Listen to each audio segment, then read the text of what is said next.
Bumilis po ang galaw ng bagyong Krising habang papalapit sa kalupaan. Ayon sa Pag-asa, posible itong lumakas pa bago mag-landfall sa mainland Cagayan. Para po sa detalye, makakausap natin si John Manalo, weather specialist ng Pag-asa. Magandang hapon sa iyo, John. Magandang hapon din po. Pahingi muna kami ng update. Nasaan na ba itong si bagyong Krising at ano ba yung posibleng track nito?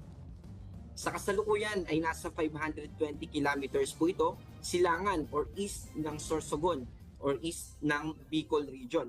Sa kasalukuyan, ito ay nagmumove pa northwest, papalapit dito sa northern part ng ating bansa, sa northern Luzon, at ito ay may bilis na 25 km per hour.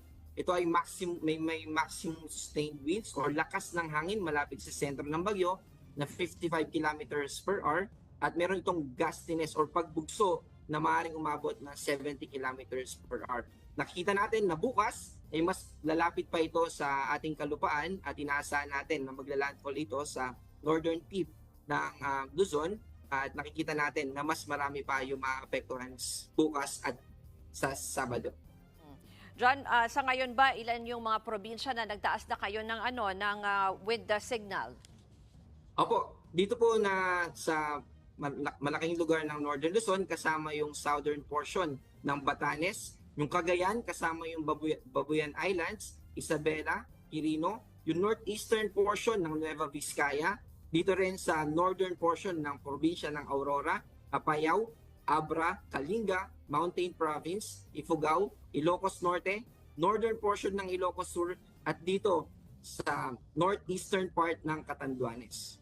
Yung binanggit mo na posible nga yung mag-landfall doon sa northern tip ng Luzon. Pag ganyan ba, inaasahan na lalo pa yung papalakas para lang mapaghandaan ang ating mga kapatid bukas, no? At saka ano yung mga lugar na talagang pwedeng makaranas ng malalakas na pag-ulan or matutumbok? Opo.